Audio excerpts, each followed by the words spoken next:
خبردار، جو آئندہ یہاں نظر آئیں آپ، ایسے جاہلوں سے شادی کرنے سے بہتر ہے انسان زہر کھا لے۔ میری زبان کی تیزی اپنا رنگ دکھا رہی تھی۔ خالہ گھبرا کر اٹھ گئی اور ہکلاتے ہوئے بولی، پسند نہیں ہے تو میں اور رشتے لے آؤں گی بیٹا، بھاڑ میں جائیں آپ اور آپ کے رشتے میں چلائی۔ تب ثریا خالہ کو شدید بے عزتی کا احساس ہوا۔ امی نے آگے بڑھ کر میرا ہاتھ کھینچا۔ اچھا بس کر ارشی، بڑی ہیں وہ، ایسے نہیں کہتے، بڑوں کے ساتھ ایسا سلوک نہیں کرتے، ایسوں کو ایسے ہی کہتے ہیں۔ میں نے امی کا ہاتھ جھٹک دیا۔ توبہ توبہ، زبان دیکھ اپنی، صرف شکل صورت ہی سب کچھ نہیں ہوتی ہے بٹیا، تہذیب بھی ہونی چاہیے۔ بہت گھمنڈ ہے تم کو اپنی خوبصورتی پر، لیکن تمہاری زبان کینچی کی طرح چلتی ہے۔ یہی زبان رہی نا تو جس گھر میں بھی گئی وہ جوتے مار کر نکال دے گا 2 دن میں۔ دفع ہو جاؤ یہاں سے تم، بھوکی بڑھیا، پیسے کھانے اور کھانے چلی آتی ہے ہمارے گھر سے، دفعان ہو جاؤ یہاں سے۔ ارشی خدا کے لیے چپ ہو جا، امی رونے لگی، میرے آگے ہاتھ جوڑ رہی تھی، بیٹا ایسے نہیں بات کرتے بڑوں سے۔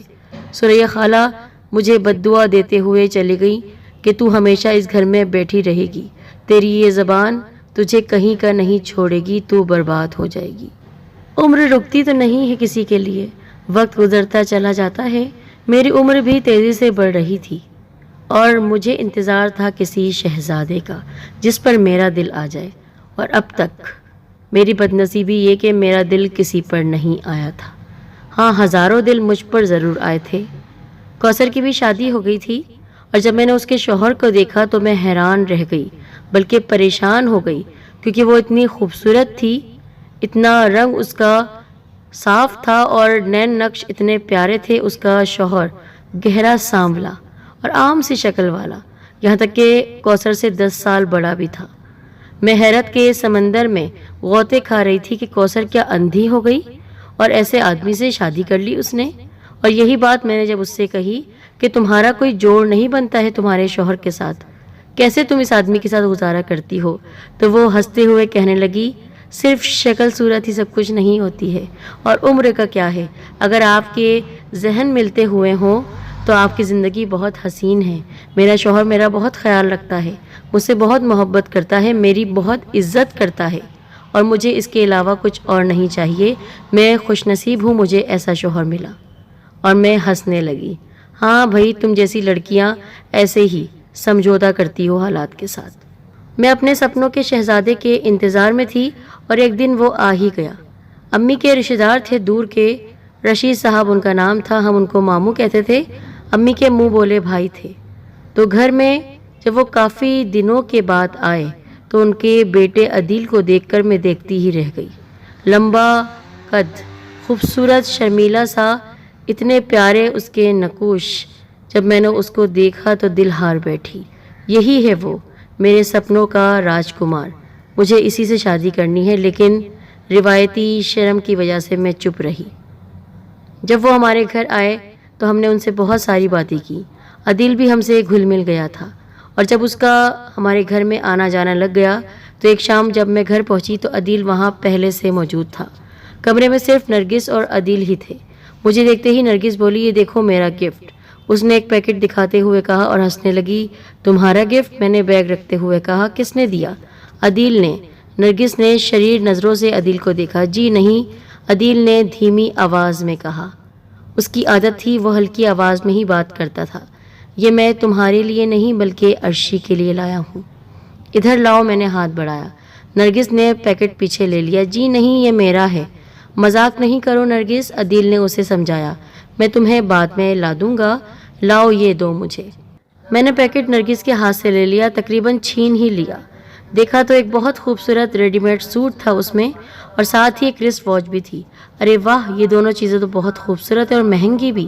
میں خوش ہو گئی اور عدیل کو دیکھنے لگی مسکرا کر۔ یکایک میری نظر نرگس پر گئی اور وہ غصے میں ہم دونوں کو دیکھ رہی تھی، وہاں سے پیر پٹکتے ہوئے چلی گئی۔ اچھے ہیں نا گھڑی اور سوٹ؟ عدیل نے اس کو نظر انداز کرتے ہوئے مجھ سے پوچھا۔ ہوں ٹھیک ہی ہیں، میں نے شرارتاً کہا۔ عدیل کی شکل اتر گئی۔ یعنی زیادہ اچھے نہیں ہیں؟ میں کھلکھلا اٹھی۔ ارے بھائی، میں تو ایسے ہی مذاق کر رہی تھی، آپ بھی سنجیدہ ہو جاتے ہیں۔ عدیل مجھے خوش ہو کر دیکھنے لگا۔ رات میں کھانا کھا کر جب وہ چلا گیا تو میں نے کوثر کو فون کیا، اس سے کہا کہ لگتا ہے کوثر مجھے محبت ہو گئی ہے، شکر ہے تمہیں بھی کوئی پسند آیا، اب جلدی سے شادی کر لو، اتنا پیسہ جمع کر رکھا ہے تم نے، خوب دھوم سے شادی کرنا، اور میں تو ضرور آؤں گی تمہاری شادی میں، ہاں اب بس امی سے بات کروں گی۔ لیکن دوسرے دن تو ہمارے گھر میں جیسے آفت ہو گئی۔ ہمارے بڑے بھائی صاحب دہاڑتے ہوئے ہمارے گھر میں داخل ہوئے اور امی سے کہا یہ تماشا کیا چل رہا ہے آپ کے گھر میں؟ کیا ہو گیا بیٹا، سکون سے تو بیٹھو۔ کیا سکون سے بیٹھوں؟ کیا سن رہا ہوں میں محلے والوں کی زبانوں سے؟ وہ عدیل یہاں پر کیوں آتا ہے؟ کیوں اس کا آنا جانا لگا رکھا ہے؟ بیٹا وہ میرے بھائی جان کا بیٹا ہے، منہ بھولے بھائی صحیح لیکن میرے سگے بھائی کی طرح ہے وہ۔ سگے بھائی تو نہیں ہے وہ، اتنے سالوں بعد ان کو کیا ہوش آ گیا آپ سے ملنے کا؟ اور آپ کی جب 2 جوان بیٹیاں گھر میں موجود ہیں تو اس کو کیا ضرورت ہے یوں منہ اٹھا کر چلا آتا ہے؟ بیٹا ایسا مت کہو، بہت شریف لوگ ہیں وہ۔ جب میں نے یہ بات سنی تو میں نے ان سے کہا ویسے تو آپ کو ہمارا کوئی خیال نہیں، اپنی بیوی کو لے کر آپ الگ ہو چکے ہیں، ہمارے گھر کی آپ کو کوئی فکر نہیں، 1 روپے کی آپ نے مدد نہیں کی، دکھ بیماری میں کبھی ماں بہنوں کو پوچھا نہیں، ہمارے گھر میں کبھی جھانکتے نہیں ہیں، آج بڑے بن کر چلے آ رہے ہیں۔ یہ بات سننے کی دیر تھی، میرے بھائی نے مجھے مارنا شروع کر دیا، زوردار تھپڑ مارے، گالیاں بھی دے رہے تھے، بے غیرت ہو گئی ہو، بے شرم ہو گئی ہو تم۔ امی جب بلک بلک کر رونے لگی تو ان کو ہوش آیا، جب وہ لاتوں اور گھوسوں سے مجھے مار رہے تھے اور وہاں سے چلے گئے۔ محلے والوں کو تو ایک خبر چاہیے تھی، دیکھا کہ ہمارے گھر میں لڑائی جھگڑے چل رہے ہیں تو فوراً جھانکنے لگے اور کھسر پھسر کرنے لگے۔ اس واقعے کے بعد سے میرے دل میں میرے بھائی کی نفرت مزید بڑھ گئی۔ عدیل جب ہمارے گھر آیا تو وہ شریف اور شرمیلا لڑکا، اس کو جب یہ خبر ملی تو اس کو احساس ہوا کہ یہ تو بہت بے عزتی کی بات ہے، وہ ٹینشن میں آ گیا۔ اس نے مجھ سے کہا کہ ہمیں اب اس طرح نہیں ملنا چاہیے، تو کیا ہم گناہ کر رہے ہیں؟ اگر تم مجھے پسند کرتے ہو تو امی سے کہہ دو، امی فوراً ہاں کر دیں گی، وہ تو تمہیں بہت پسند کرتی ہیں۔ عدیل نے کہا ابھی تو میں پڑھ رہا ہوں، نوکری بھی نہیں ہے میرے پاس۔ پھر اس دن جب وہ چلا گیا تو میں بھی اپنی نوکری میں لگ گئی، لیکن یہ کیا، 1 دن گزرا، 2 دن گزرے، پورا ہفتہ گزر گیا، عدیل ہمارے گھر میں آیا ہی نہیں۔ اب مجھے فکر شروع ہو گئی، اور ایک دن میں امی کے ساتھ جب پہنچی رشید ماموں کے گھر تو وہاں پر تالا لگا ہوا تھا۔ مجھے جھٹکا لگا کہ عدیل مجھے بغیر بتائے کیسے جا سکتا ہے۔ میں نے پلٹ کر امی کو دیکھا، اللہ جانے کہاں چلے گئے ہیں، بتایا بھی نہیں امی آپ کو ماموں جان نے۔ ہاں میں بھی پریشان ہوں کہ کہاں چلے گئے۔ ہم دوبارہ جب ان کے گھر آئے تو وہ تھے ہی نہیں۔ کتنے سال گزر گئے، عدیل مجھے نظر ہی نہیں آیا۔ کوثر کو میں نے بتایا تو وہ بھی افسوس کرنے لگی۔ پھر میری زندگی میں خوشیوں کے باقی ماندہ پھول بھی مرجھاتے چلے گئے۔ دن تاریخ تو دور کی بات، مجھے سالوں کا علم بھی نہیں تھا، یہ کون سا سن چل رہا ہے۔ چند سال بعد امی کا انتقال ہو گیا۔ انہیں کوئی بیماری نہیں تھی، بس ہماری شکلیں دیکھ دیکھ کر ان کا وجود اندر سے کھوکھلا ہو گیا تھا۔ نرگس اور میری شادی کی فکر میں وہ اس دنیا سے جا چکی تھی۔ میں اور نرگس اب گھر میں اکیلے تھے۔ ہم دونوں بہنیں ایک دوسرے سے بات نہیں کرتی تھی، اور ایک دن نرگس بھی گھر سے چلی گئی۔ اس نے اپنے ایک آفس کولیگ سے شادی کر لی تھی۔ اب میری زندگی میں تنہائی تھی، کوئی سہارا، کوئی دکھ سکھ کا ساتھی نہیں تھا۔ ایک روز اچانک کوثر مجھ سے ملنے گھر چلی آئی، اس کے ساتھ ایک 17-18 سال کا لڑکا بھی تھا۔ میں نے کوثر سے کہا یہ کون ہے کوثر؟ اس نے کہا میرا بیٹا ہے کاشان۔ میرا دل دھک سے رہ گیا اور سوچنے لگی اتنے سال گزر گئے۔ کوثر 1 گھنٹہ بیٹھی رہی اور افسوس کرتی رہی، کیا کیا تم نے، جوانی برباد کر دی اپنی تم نے عرشی۔ ہوں کسی کے انتظار میں، ہو سکتا ہے وہ آئے اور مجھے بیاہ کر لے جائے، پر وہ آیا تو کیسے آیا میرے گھر؟ میرے پاس آ کر جب وہ بیٹھا اس نے کہا عرشی کیسی ہو تم؟ عدیل تم کہاں چلے گئے تھے؟ تم نے میری خبر تک نہیں لی، یہ کیسی محبت تھی تمہاری، تم نے مجھے کچھ بتایا ہی نہیں۔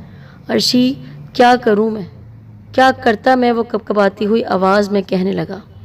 میں ڈر گیا تھا تمہارے بھائی سے، اس نے میرے گھر آ کر دھمکی دی تھی، میرے ماں باپ کی بے عزتی کی تھی، لیکن میرے بھائی کو خبر کیسے اور کس نے دی تمہارے بارے میں؟ تمہارے گھر کا تو انہیں علم ہی نہیں تھا۔ تمہاری بہن نرگس کیا؟ ہاں، تمہاری چھوٹی بہن نرگس۔ وہ جانتی تھی میں تم میں دلچسپی لیتا ہوں۔ وہ میرے پیچھے پڑی ہوئی تھی۔ وہ چاہتی تھی کہ میں اس سے شادی کروں، جبکہ میں تم سے شادی کرنا چاہتا تھا۔ اسی لیے اس نے تمہارے بھائی کو میرے پیچھے لگا دیا۔ ایک طرف میں تمہاری بہن نرگس سے جان چھڑانا چاہتا تھا، دوسری طرف تمہارا بھائی میرے پیچھے پڑ کر مجھے مارنا چاہتا تھا۔ ابو بہت شریف انسان تھے۔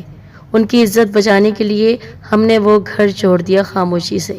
لیکن قصور صرف تمہاری بہن نرگس یا تمہارے بھائی کا نہیں ہے، بلکہ میرا بھی ہے۔ میں بھی ہوں قصوروار، مجھے معاف کر دو۔